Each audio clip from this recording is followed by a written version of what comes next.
First ever factory outlet Mukunda Jewelers. Christmas and New Year offers flat 10% off on VA.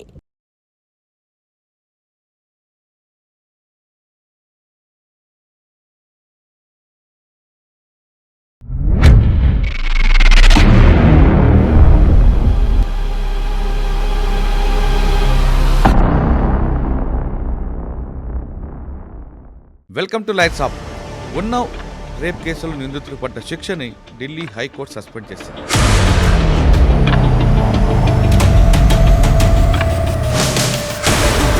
శిక్షను suspend చేయడం కాకుండా bail ఇవ్వడం జరిగింది. అంటే ప్రజల్లో ఏం మెసేజ్ పోతుందండి ఇలా చేస్తే? ముందుగా ఈ బెయిల్ రావడానికి గల కారణాలు ఏంటి అని మనం చూస్తే ముందుగా అగ్రివేటెడ్ ఫార్మ్ ఆఫ్ అఫెన్స్ అనేది పోక్సోలో ఉంటుంది. వీళ్ళ ద్వారా ఒకవేళ సెక్షువల్ అసాల్ట్ జరిగితే అది అగ్రివేటెడ్ ఫామ్గా చట్టం చూస్తుంది పోక్సో యాక్ట్. అయితే దీనికి పనిష్మెంట్ కూడా ఈ ఎమ్మెల్యే పబ్లిక్ సర్వెంట్ అనే డెఫినేషన్లోకి రాదు. చాలా సందర్భాల్లో కోర్టులు ఏమని చెప్పాయంటే వీళ్ళు పబ్లిక్ డ్యూటీస్ని డిశ్చార్జ్ చేస్తున్నారు.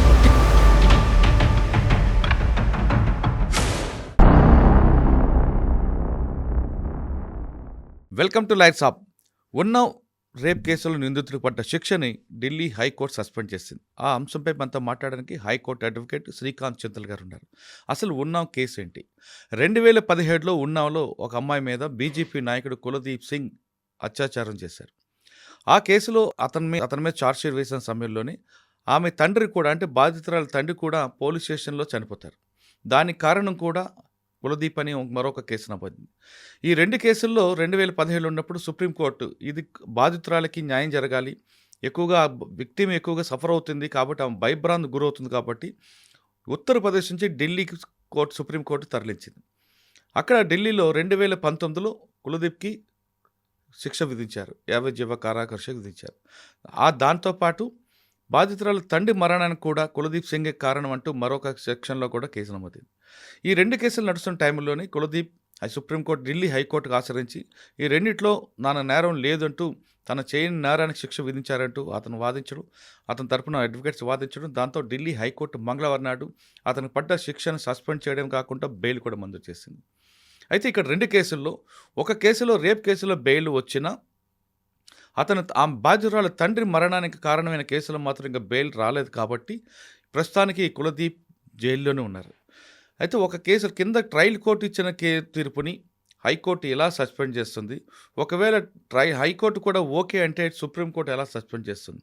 న్యాయ వ్యవస్థలో జరుగుతున్న ఈ లోపాలపై ప్రజలకి నమ్మకం సన్నగిలుతున్న విషయంపై మనతో మాట్లాడుతున్నారు శ్రీకాంత్ చింతల్ గారు. శ్రీకాంత్ గారు నమస్తే అండి. నమస్తే సార్. ఒక కింద కోర్టులో ఒక జడ్జిమెంట్, గతంలో మనం ఒక సినిమా చూస్తుంటాం, బొబ్బులిపులి సినిమాలో కోర్టుకి ఒక తీర్పు, న్యాయస్థానానికి ఒక మార్పు అనే పాట ఉంటుంది. అది సినిమా కాబట్టి అది ఓకే. కానీ ఇటువంటి కేసులు, రేప్ కేసుల్లో ట్రయల్ కోర్టు ఇచ్చిన తీర్పు, ట్రయల్ కోర్టుకే మెయిన్ పవర్ ఎక్కువ ఉంటుంది. ఎందుకంటే వాళ్ళకి టోటల్గా ట్రయల్ చేస్తారు, విక్టిమ్స్తో మాట్లాడతారు, అన్నీ ఉంటాయి కదా. ఒకవేళ ట్రయల్ కోర్టు ఇచ్చిన తీర్పుని 2019లో జరిగిన తీర్పుని 2025లో, అంటే 6 సంవత్సరాల తర్వాత ఆ కేసులో శిక్షను సస్పెండ్ చేయడం కాకుండా బెయిల్ ఇవ్వడం జరిగింది. అంటే ప్రజల్లో ఏం మెసేజ్ పోతుందండి ఇలా చేస్తుంటే? ముందుగా ఈ బెయిల్ రావడానికి గల కారణాలు ఏంటి అని మనం చూస్తే ముడ్డి గారు, అగ్రివేటెడ్ ఫార్మ్ ఆఫ్ అఫెన్స్ అనేది పోక్సోలో ఉంటుంది. అదే అగ్రివేటెడ్ ఫార్మ్ అంటే ఏంటంటే ఎవరన్నా ఒక పర్సన్ ఇన్ అథారిటీ కానీ, పబ్లిక్ సర్వెంట్ కానీ, ఆర్మ్డ్ ఫోర్సెస్ కానీ, లేకుంటే ఒక ఇన్స్టిట్యూషన్కి హెడ్ కానీ, లేదంటే ఇప్పుడు హాస్టల్స్లో ఉంటారు, హాస్టల్లో ఉండే హాస్టల్ అథారిటీస్ కానీ, ఇలా ఆ చైల్డ్ ఎవరు కేర్లో అయితే ఉంటారో ఆ కేర్ ఇచ్చే పర్సన్ కానీ, వీళ్ళ ద్వారా ఒకవేళ సెక్షువల్ అసాల్ట్ జరిగితే అది అగ్రివేటెడ్ ఫామ్గా చట్టం చూస్తుంది పోక్సో యాక్ట్. అయితే దీనికి పనిష్మెంట్ కూడా ఈ అథారిటీస్లో కాకుండా ఒక జనరల్ పర్సన్ ఎవరో చేశారు, సెక్షువల్ అసాల్ట్ చేశారు అంటే వాళ్ళకి శిక్ష వేరుగా ఉంటుంది. మినిమం 7 years శిక్ష ఉంటుంది. అయితే ఇక్కడ ఏంటి అంటే వీళ్ళు మేజర్గా సెంటెన్స్ తీసింది ఎక్కడ అంటే, సస్పెండ్ చేసింది ఎక్కడ అంటే, ఈ ఎమ్మెల్యే పబ్లిక్ సర్వెంట్ అనే డెఫినేషన్లోకి రాడు అనేది ఎందుకు రారండి? ఢిల్లీ హైకోర్టు ఇచ్చిన ఒక అబ్జర్వేషన్. అది ఓన్లీ సెంటెన్స్ సస్పెన్షన్ వరకే, జడ్జ్మెంట్ ఏం ఓవర్టైం చేయలేదు ఇంకా. అయితే ఆ గ్రౌండ్స్లో కూడా ఇవ్వడం అనేది చాలా తప్పు. అంటే నా ఒపీనియన్, నా ఇండివిజువల్ ఒపీనియన్‌లో అది తప్పు. ఎందుకంటే ఇట్స్ సెటిల్డ్ ప్రిన్సిపల్ ఆల్రెడీ. ఎమ్మెల్యేలు గానీ, ఇప్పుడు ఫర్ ఎగ్జాంపుల్ మీకు Lalu Prasad Yadav case, fodder scam కేసులో అందులో కూడా ఈయన పబ్లిక్ సర్వెంటా కాదా అని వచ్చింది. అలాగే ఇప్పుడు మనకు మన యాంటీ కరప్షన్ లాస్‌లో కూడా పబ్లిక్ సర్వెంట్ అంటే ఎమ్మెల్యేలు, ఎంపీలు కూడా పబ్లిక్ సర్వెంట్ డెఫినేషన్‌లోనే ఉన్నారు. మరి ఐపీసీ అంటే అది వేరే చట్టం అని ఒకవేళ ఆర్గ్యుమెంట్ తీసినట్టయితే, పోక్సో చట్టంలో ఎక్కడ కూడా పబ్లిక్ సర్వెంట్ ఎవరు అనేది డెఫినేషన్ లేదు. ఎక్కడుంది డెఫినేషన్ అంటే ఐపీసీలో ఉంటుంది. ఈ ఐపీసీలో పర్సన్ ఇన్ అథారిటీ అని కూడా ఉంటుందిగా. 376లో person in authority and public servant అనే డెఫినేషన్ 21 డెఫినేషన్ కూడా అబ్జర్వ్ చేసినట్టయితే దీన్ని సుప్రీంకోర్టు ముందు చాలాసార్లు వచ్చింది. ఇది ఈరోజు ఏం కొత్త ఏం కాదు. పబ్లిక్ రిప్రజెంటేటివ్స్ ఇప్పుడు మనకు కరుణానిధి కేసులో ఒకసారి వచ్చింది. తర్వాత మహారాష్ట్ర ఆయన సీఎం ఒక ఆయన ఉండేవాడు, ఆయన కేసులో ఒకసారి వచ్చింది. వెదర్ ఈ సీఎంలు, మినిస్టర్లు, ఎమ్మెల్యేలు, ఎంపీలు పబ్లిక్ సర్వెంట్గా పరిగణించబడతారా లేదా అని చూసినప్పుడు చాలా సందర్భాల్లో కోర్టులు ఏమని చెప్పాయంటే, వీళ్ళు పబ్లిక్ డ్యూటీస్ని డిశ్చార్జ్ చేస్తున్నారు కాబట్టి, పబ్లిక్ ఆఫీస్ని అటెండ్ చేశారు కాబట్టి, పబ్లిక్ రిప్రజెంటేటివ్స్గా ఉన్నారు కాబట్టి వాళ్ళ వర్క్ కూడా పబ్లిక్ సర్వీస్ కిందకే వస్తుంది అని చెప్పారు. ఇప్పుడు మరి వీళ్ళు పెన్షన్ తీసుకోవట్లేదా? ఎమ్మెల్యేలు పెన్షన్ తీసుకోరా? పబ్లిక్ సర్వెంట్ కాకుండా పెన్షన్ ఎందుకు తీసుకుంటారు?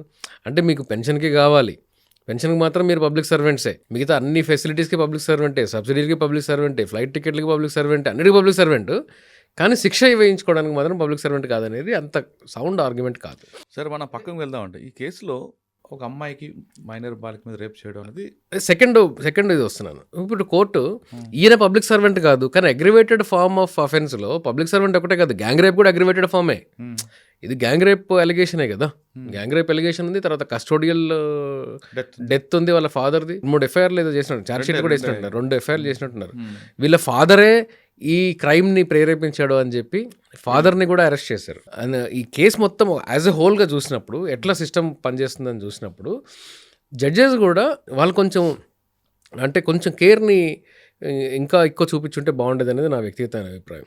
With due respect to Delhi high court, నా ఒపీనియన్లో ఢిల్లీ హైకోర్టు జడ్జిమెంట్ అలాంటి కామెంట్స్ చేయడం అనేది, సస్పెన్షన్ ఇచ్చినప్పుడు వెదర్ అలాంటి కామెంట్స్ చేయడం అనేది కరెక్ట్ కాదు. ఒకవేళ whether they are public, whether ఈ 7 years punishment, 7 years minimum punishment కదా వేరే వాళ్ళకి, అగ్రివేటెడ్ ఫామ్లో డెఫినేషన్లో ఇతను ఫిట్ అవుతాడా లేదా చూడడానికి బెనిఫిట్ ఆఫ్ డౌట్ ఇవ్వచ్చు.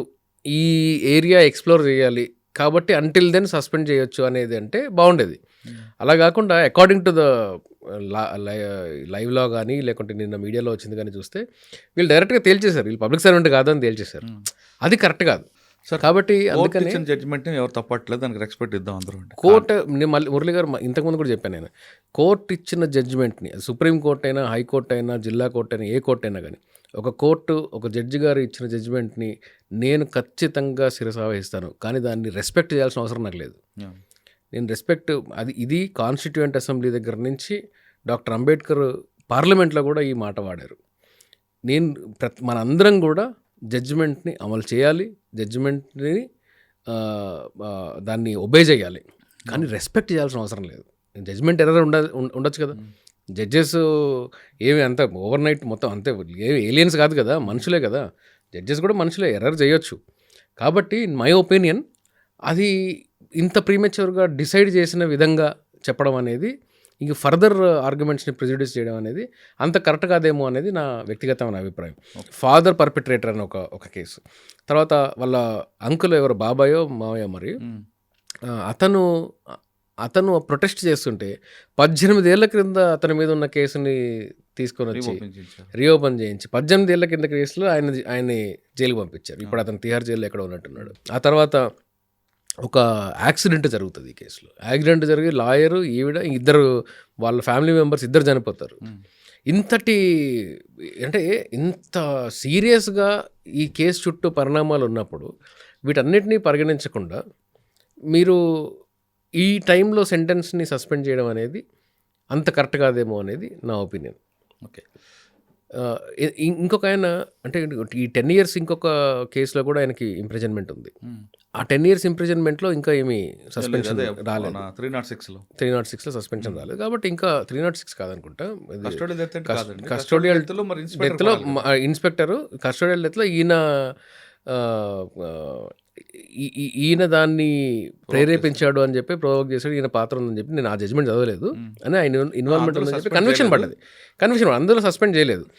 అయితే మురళి గారు, ఇప్పుడు మనం రీసెంట్గా జరిగిన పరిణామాలు చూస్తే అక్కడ గుజరాత్లో జరిగిన రేప్ కేసులో, గ్యాంగ్ రేప్ కేసులో వాళ్ళందరినీ రెమిషన్ ఇచ్చేసి బయటకు తీసుకొచ్చి వాళ్ళు ఏదో హీరోల్లాగా వాళ్ళని దండలేసి సెలబ్రేట్ చేసి వీళ్ళందరూ ఉత్తములు అని చెప్పి ఆ ఇచ్చే దాంట్లో ఇందులో ఒక అతను బ్రాహ్మణుడు ఉన్నాడు, ఇతను మంచి సద్గుణాలు కలిగిన వాడు ఉంటాడు అని చెప్పేసి కామెంట్ చేయడము, ఇవన్నీ దేశాన్ని ఎక్కడో వెనక్కి లాగుతున్నాయేమో అనే ఒక భయం కూడా నాలో ఉంది, చాలా మందిలో కూడా ఉంది. కన్సర్న్డ్ సార్, ఢిల్లీ కోర్టులో జడ్జిమెంట్ సస్పెండ్ చేయడం అనేది కోర్టు నిర్ణయానికి, కోర్టు జడ్జిమెంట్కి ఎవరు తప్పట్లేదు. కానీ కోర్టులు కొన్ని విషయాలు సమాజంలో తమ తీర్పు ఎలా ప్రభావం చూపిస్తుందని ఆలోచిస్తుంటాయి. కానీ ఈ కేసులో అలా ఆలోచించిందా అన్న విషయం ప్రశ్న వస్తుంది. ఇంకొక కామెంట్ కూడా చాలా ప్రమాదకరమైన కామెంట్ చేశారు. పోక్సో కేసులో ఈ విధంగా చేస్తే అమ్మాయిలకు ఎటువంటి మెసేజ్ ఇస్తున్నాం మనం? నిన్న ఢిల్లీ హైకోర్టు చెప్పిన దాంట్లో ఒక కామెంట్ చేశారు. ఆ కామెంట్ నాకు చాలా బాధను కలిగించింది. ఏంది అంటే, ఈ అమ్మాయికి థ్రెట్ ఉంది అని చెప్పేసి అన్నప్పుడు కోర్టు ఏమన్నది అంటే, పోలీసు స్టేట్ ప్రాపర్గా వాళ్ళ పని చేయనంత వాళ్ళ పని చేయాలి అని చెప్పేసి అన్నది. వాళ్ళ ఫెయిల్యూర్కి ఒక నిందితుడిని, ఒక జైల్లో ఉన్న నిందితుడిని పోలీసు వ్యవస్థ ఫెయిల్యూర్ అవుతుందేమో, అవ్విందేమో అనే కారణంగా జైల్లో పెట్టడం కుదరదు అన్నది. ఇది కొంచెం ప్రమాదకరమైన అబ్జర్వేషన్. సార్, మీరు బెయిల్ దీంట్లో కూడా 5 కిలోమీటర్ రేడియేషన్ వరకు బాధితురాలు కలకూడదని కండిషన్ పెట్టింది. మళ్ళీ ఢిల్లీ వదిలి వెళ్ళకూడదని చెప్పారు. ఢిల్లీ అన్నారు అంటే ఆయన బయటకు వచ్చిన తర్వాత ఆయన వెళ్ళాలని రూల్ ఏం లేదు కదా, ఆయన వెళ్ళాలి, జైలు నుంచి కూడా ఆపరేట్ చేస్తారు. కానీ అదేంటి ఆ కండిషన్ నాకు అర్థం కావట్లేదు. అంటే నేను జడ్జిమెంట్ తప్పట్టింది కానీ మరొకసారి చెప్తాను, అంటే ఇలాంటి సమాజం మీద మాత్రం ప్రభావం పడుతుంది అంటే మన న్యాయ వ్యవస్థ ఎంత హీనంగా ఉందా, ఎంత స్లోగా ఉన్నామా, ఇలాంటి జడ్జిమెంట్లు వస్తాయా అన్న మెసేజ్ పోతుందేమో అనేది డెఫినెట్గా నాకు చాలా కాన్ఫిడెన్స్ ఉంది. ఏంది అంటే, ఇది సుప్రీంకోర్టులో సిబిఐ కూడా అప్పీల్కి వెళ్తున్నారు, విక్టిమ్ తరఫు నుంచి కూడా అప్పీల్కి వెళ్తున్నారు అని చెప్పేసి ఇవాళ పొద్దున్న పేపర్లో చూశాను నేను.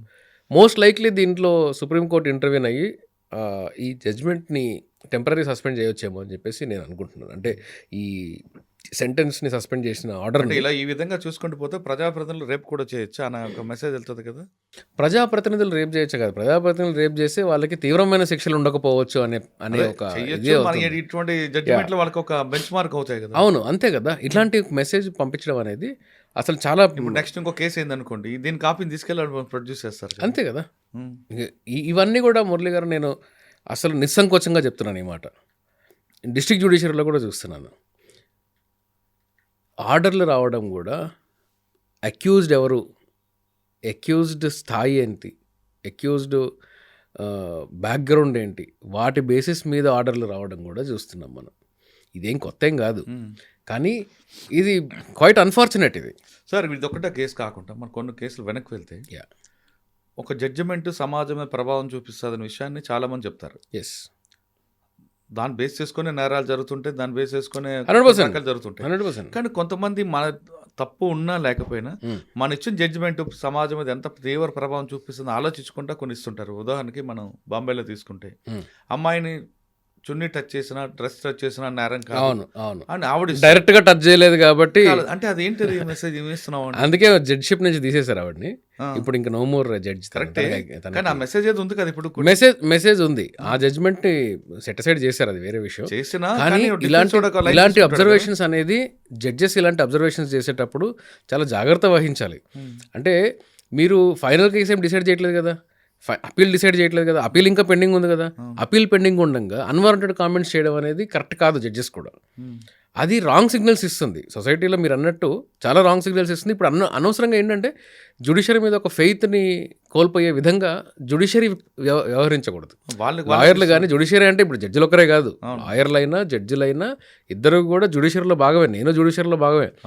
ఎవరి బిహేవియర్ కూడా, జ్యుడిషియరీలో ఉన్న ఎవరి బిహేవియర్ కూడా ఇలా కొంచెం సెన్సిబిలిటీస్ ఎక్కువ మెయింటైన్ చేయాలి. ఇర్రెస్పాన్సిబుల్ అని నేను అనను, కానీ మనం మాట్లాడే దాని ప్రభావం ఎంత ఉండొచ్చు అనేది మాట్లాడాలి. చాలా సందర్భాలు ఉన్నాయి ఇట్లా, జడ్జిమెంట్లోని కొన్ని అబ్జర్వేషన్స్ని తీసేసి సుప్రీంకోర్టు ఆ పర్టికులర్ సుప్రీంకోర్టు దాకా వెళ్ళి ఆ ఒక్క పర్టికులర్ పోర్షన్ని మాత్రం జడ్జిమెంట్స్ నుంచి డిలీట్ చేసిన దాఖలాలు చాలా ఉన్నాయి. అలాంటి అన్వారంటెడ్ కామెంట్స్ చేయడం అనేది అది సొసైటీ మీద చాలా నెగిటివ్ ఇంపాక్ట్ చూపిస్తుంది అది. ఇప్పుడు నేను ఇందాక చెప్పింది చూడండి, పోలీసు వాళ్ళు పని చేయకపోతే ఈయన జైల్లో పెట్టాలా అంటే ఏంటి, ఏం చెప్తున్నారు మీరు? అంటే పోలీసు వాళ్ళు ఇప్పటిదాకా పని చేయలేదు కదా, స్టేట్ మొత్తం వాళ్ళ కంట్రోల్లో ఉంది కదా. అవును. ఒక విక్టిము అంటే దీనిలో ఇంకొక యాంగిల్ చూడండి, ఒక విక్టిమ్ వచ్చి ఒక అపోజిషన్ పార్టీ లీడర్ దగ్గరికి వెళ్ళి నన్ను ఎక్కడన్నా కాంగ్రెస్ ప్రభుత్వం ఉన్న స్టేట్లో నన్ను పెట్టండి, నాకు సేఫ్టీ లేదు అని చెప్పేసి అడుగుతుంది అంటే, ఒక పోక్సో కేసులో ఒక చిన్న అమ్మాయికి అన్యాయం జరిగితే తనకి కన్విక్షన్ పడితే కన్విక్ట్ అయిన వాడిని బయటకు తీసుకొని వస్తే వీడు మళ్ళీ నన్ను, నా కుటుంబంలో ఆల్రెడీ 3 చనిపోయారు, నన్ను ఒకసారి అటాక్ చేశారు, నాకు నా పర్సనల్ సేఫ్టీ లేదు అంటే దాన్ని పొలిటిసైజ్ చేసి అపోజిషన్ పొలిటికల్ పార్టీ దగ్గరికి వెళ్ళి నాకు మీ రాష్ట్రంలో ఎక్కడన్నా ఇవ్వండి అని అంటే మన దేశం ఏమైపోతుంది? ఎక్కడున్నాం అసలు? మన దేశం ప్రోగ్రెస్ అవుతుందా, వెనక్కి వెళ్తుందా? ఇది చాలా ప్రమాదకరం. ఇది ఆ థాట్ కూడా చూడండి ఎంత భయంకరంగా ఉందో ఆ థాట్. నన్ను నేను కాపాడుకోవడానికి రాజకీయం చేయాలి, దాన్ని ఒక పోక్సో కేసుని రాజకీయం చేయాలి. సిగ్గులేదా అండి వీళ్ళకి? పోక్సో కేసులో చిన్న అమ్మాయి స్టేట్మెంట్ చాలా బాధాకరం అండి, చాలా బాధాకరం. అంటే ఎక్కడ ఉన్నాం మనము? ఎంత పొలిటిసైజ్ చేస్తున్నారు మీరు దీన్ని? అంటే మీరు ఇది 1 డేలో వచ్చింది కాదు, కేవలం ఉన్నావు కేసులో వచ్చింది కాదండి. ఇది ఏంటంటే ఒక ప్యాటర్న్. నువ్వు ఓ పొలిటికల్ పార్టీలో పనిచేస్తే నువ్వే తప్పన్నా చేయొచ్చు, నిన్ను జ్యుడిషియరీ కాపాడేస్తుంది. అంటే ఇప్పుడు ఉన్న తర్వాత ఇంకోటి అవ్వచ్చు, ఇంకోటి అవ్వచ్చు. ఉన్నావుకి ముందు కూడా ఉన్నాయి కదా. అంటే దీన్ని బిల్కిస్ బానో కేసులో చేయలేదు. బిల్కిస్ బానో కేసులో మీరు రెమిషన్ ఇవ్వలేదు అందరికి, కన్విక్ట్స్ అందరికి రెమిషన్ ఇవ్వలేదు. సో మీకు ఈ పొలిటికల్ పవర్ ఉన్న వాడి దగ్గర సిస్టమ్ ఉంటుంది అనే ఒపీనియన్ ఈరోజు సమాజంలో చాలా స్ట్రాంగ్గా ఉంది. పొలిటికల్ పవర్ ఉన్న వాడి దగ్గర జ్యుడిషియరీ ఉంటుందనే ఒక మెసేజ్. ఇది లెటర్స్ ఓపెన్గా మాట్లాడుకుందామండి, ఓపెన్గానే మాట్లాడుకుందాము. నా దగ్గరికి వచ్చిన కేసుల్లో కూడా డైరెక్ట్గా నన్ను చాలామంది అడిగిన ప్రశ్న, నేను ఒకసారి నా సోషల్ మీడియాలో కూడా రాశాను, అడిగిన ప్రశ్న ఏంది అంటే, మీకు జడ్జి గారితో పరిచయం ఉందా, మీకు పొలిటికల్గా మీరు ఏ పార్టీని సపోర్ట్ చేస్తున్నారు, వారు ఈ జడ్జిని ఎలివేట్ చేసింది కాంగ్రెస్ గవర్నమెంటా బీజేపీ గవర్నమెంటా, ఈ స్థితిలో ఉన్నాం మనం. అని ఎక్కడికి వెళ్తున్నాం మనం? డబ్బులు తీసుకొని వచ్చి మీకు జడ్జితో పరిచయం ఉందని అడిగితే నేను నా ఆఫీస్కి వస్తే నేను కేసు పెడతానని చెప్పాను. నేను మాకు వేరే చట్టం అడ్వకేట్కి మంచి రిలేషన్ ఉంటే తొందరగా బెయిల్ వస్తుంది. ఏందండి రిలేషన్? ఎందుకు ఉండాలి జడ్జితో రిలేషన్? బెంచ్తో రిలేషన్ ఉంది అనుకోండి, బెయిల్ వస్తుంది లేదా కేసు కొట్టేస్తారని. ఒక అడ్వకేట్ గారు వాదించేటప్పుడు దీనికి చాలా కారణాలు ఉన్నాయి, నేను సైడ్ ట్రాక్ అవ్వను నేను, కానీ దీనికి చాలా కారణాలు ఉన్నాయి. అది వేరే ఇంకొక సందర్భంలో డిస్కస్ చేద్దాం. అంటే మీలాడి కొంతమంది ఉంటారండి, మరికొంతమంది ఏం చేస్తారంటే ముందు చెప్పడమే వాళ్ళకి బెంచ్కి నాకు రిలేషన్ చెప్తారు. అవును, చెప్పిన తర్వాత ఆ కేసులో వాళ్ళకి అక్యూజ్డ్కి ఫాల్స్ ప్రామిస్ చేస్తారు. వచ్చిన క్లయింట్ కూడా ఫాల్స్ ప్రామిస్కే ఎక్కువ ప్రాక్టీస్ ఇస్తాడు తప్ప మీరు ఫేక్గా చెప్తే వారు ఎవరు నమ్మరు. మీకు ఆఫీస్ పెద్దది ఉండాలి, మీకు చుట్టూ మనుషులు ఉండాలి, ఏ బెంచ్తో ఇప్పుడు రిలేషన్ ఉందో చెప్పాలి. ఇందులో కూడా చూడండి, ఈ అమ్మాయి నిన్న రాహుల్ గాంధీని అప్రోచ్ అయితే రాహుల్ గాంధీ దాంట్లో ఒక ప్రామిస్ చేశారు. వన్ ఆఫ్ ద ప్రామిస్ ఏంటంటే, ఒక మంచి టాప్ సీనియర్ లాయర్ని నీ కేసులో నేను ఎంగేజ్ చేసి నేను సుప్రీంకోర్టులో వాదన చేస్తాను అని. ప్రభుత్వం ఏం చేస్తుంది? అసలు ఒక క్రైమ్ అంటే ఏంది తెలుసా మురళి గారు? అప్పీల్ చేయాలి కదా. ప్రభుత్వం సిబిఐ అప్పీల్ చేస్తుందని చెప్పారు. అది ఎంతవరకు చేస్తారో, దాన్ని ఎవరు వాదిస్తారో నాకు తెలీదు. అంటే మీకు ఏదన్నా క్రైమ్లో మీరు చూడండి, పోక్సో కానీ లేకుంటే ఏదన్నా క్రైమ్లో చూడండి మీరు, క్రైమ్ ఎప్పుడూ కూడా it is state versus accused person. ఎందుకని ఉంటుంది? State versus accused person. నాకు ఏదైనా అన్యాయం జరిగింది, నా అన్యాయం జరిగితే నాకు క్రైమ్ జరిగితే నేను పోలీస్ వారికి ఇన్ఫార్మ్ చేస్తే పోలీసు వారు it is N offence against the society in general. కాబట్టి సమాజానికి వ్యతిరేకంగా జరిగిన క్రైమ్ కాబట్టి ప్రాసిక్యూషన్ అనే ఒక డిపార్ట్మెంట్ ప్రాసిక్యూషన్ నా తరఫున వాదిస్తుంది, అవతల పర్సన్ డిఫెన్స్ కోసం అని చెప్పి ప్రైవేట్ లాయర్ని ఎంగేజ్ చేసుకుంటారు. సో ప్రాసిక్యూషన్ బాధ్యత ఏంది ఇక్కడ? నన్ను రిప్రజెంట్ చేయడం కదా. ఇప్పుడు అపీల్ అక్యూజ్డ్ పర్సన్కి ఈ కేసులో అక్యూజ్డ్ పర్సన్కి బెయిల్ వచ్చింది, సెంటెన్స్ సస్పెండ్ అయింది, దీన్ని ప్రాసిక్యూషన్ వెళ్ళాలి, సిబిఐ వెళ్తానని చెప్తుంది. కానీ ఇక్కడ విక్టిమ్ యాంగిల్లో ఆలోచించి చూడండి, విక్టిమ్కి సపోర్ట్ చేసే వాళ్ళ యాంగిల్లో ఆలోచించి చూడండి. వీళ్ళకి అసలు ఈ స్టేట్ పెట్టే ప్రాసిక్యూటర్స్ మీద కానీ స్టేట్ ఎంగేజ్ చేసే లాయర్స్ మీద కానీ వీళ్ళకి నమ్మకం ఉందా? ఈరోజు లేదు, నమ్మకం లేని పరిస్థితి. అందుకని చెప్పి ఇంకొక పర్సన్ దగ్గరికి వెళ్ళి, అంటే నాకు వినడానికి కూడా తలుచుకోవడానికి జుగుప్సాకరంగా, తలుచుకోవడానికి కూడా నాకు కొంచెం అసహ్యంగా అనిపిస్తుంది. ఏంది అంటే ఒక పోక్సో కేసు లాంటి హీనమైన కేసు అది.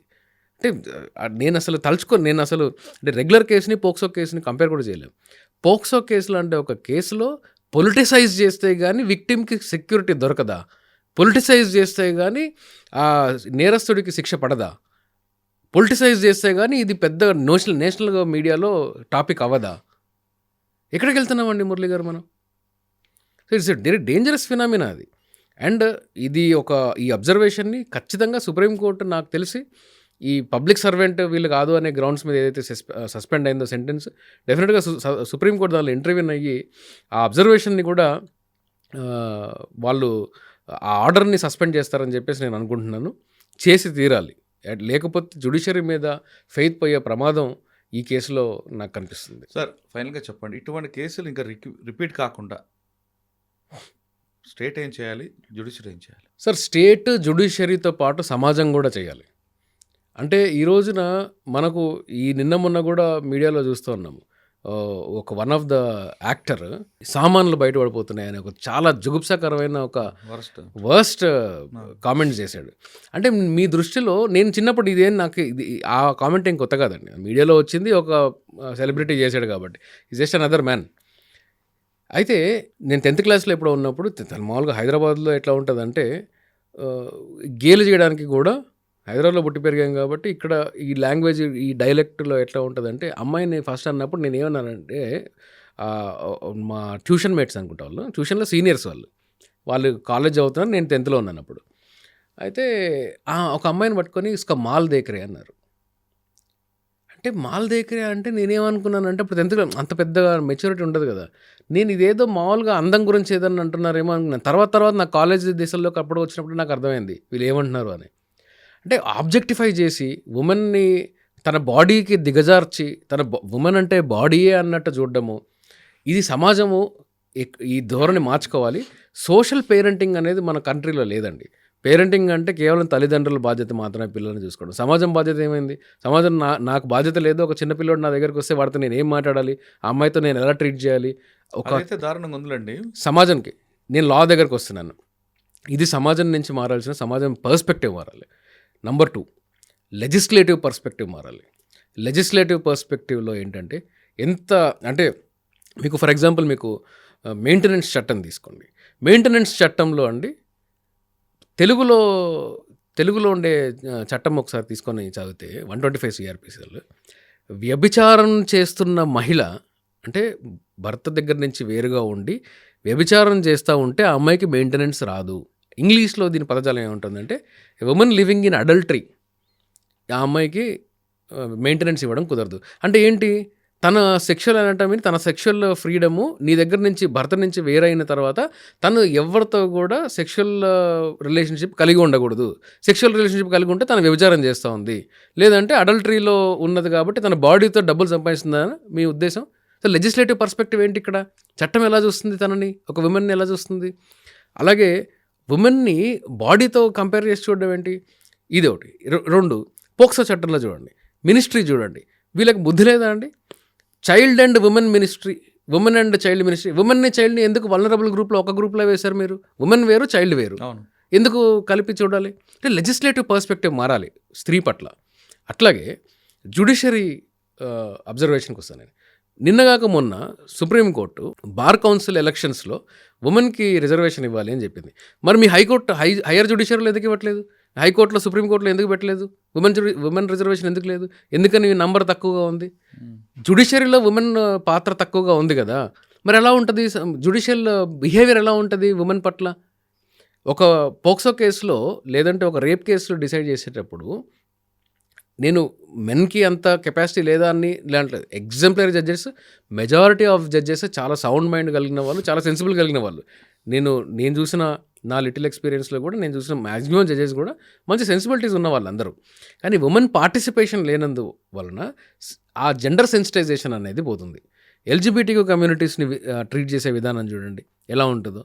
సో జ్యుడిషియరీ నుంచి కూడా ఈ చట్టంలో మార్పులు వస్తే జ్యుడిషియరీలో, ఎందుకంటే జ్యుడిషియరీ ఏంటి అంటే తనంతలో తాను ఇంటర్ప్రిటేషన్స్ తీసుకురావడం అనేది అట్లా అన్ని సందర్భాల్లో కుదరదు.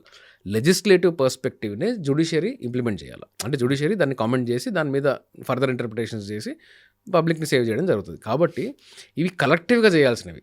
జ్యుడిషియరీ తన ధోరణిలో చేంజ్ రావాలి అంటే మన లెజిస్లేటివ్ పర్స్పెక్టివ్ కొంచెం విమెన్ పట్ల మారాలి, సోషల్ పర్స్పెక్టివ్స్ మారాలి. ఇవన్నీ కలెక్టివ్గా చేస్తే కానీ వీటిని కంట్రోల్ చేయడం అనేది చాలా కష్టం.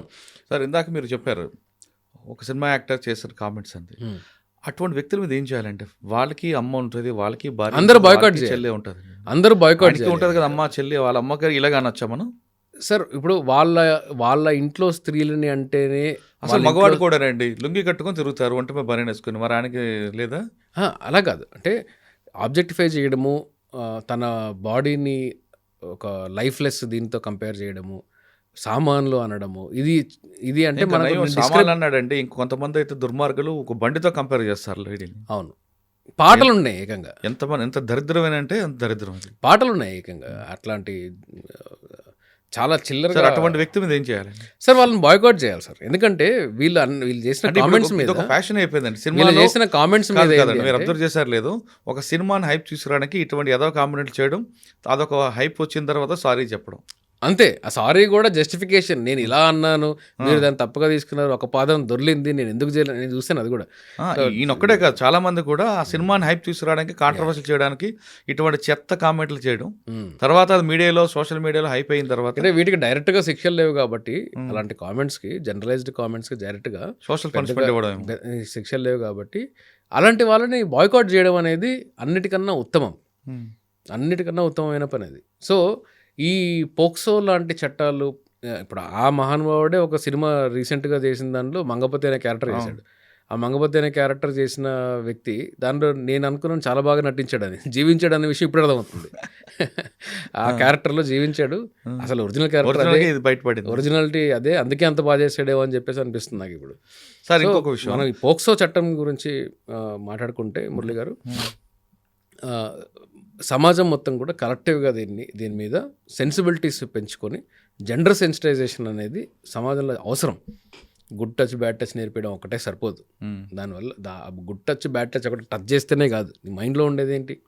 సో ఇది కాకుండా కొంతమంది ఎన్ఆర్ఐలు అక్కడ డైవర్స్ తీసుకోకుండా అక్కడ డైవర్స్ తీసుకోరు, ఇక్కడికి వచ్చి పెళ్లి చేసుకుంటారు ఒకరు. కొంతమంది ఇక్కడ పెళ్లి చేసుకొని డైవర్స్ లేకుండా యూఎస్ఏలో పెళ్లి చేసుకుంటారు. ఇది సాధ్యమా? అంటే సాధ్యపడదు, హిందూ వివాహ చట్టంలో సాధ్యపడదు. ఎక్కడన్నా లివింగ్ వైఫ్ ఉంటే వాళ్ళు మళ్ళీ సెకండ్ మ్యారేజ్ చేసుకోవడానికి కుదరదు.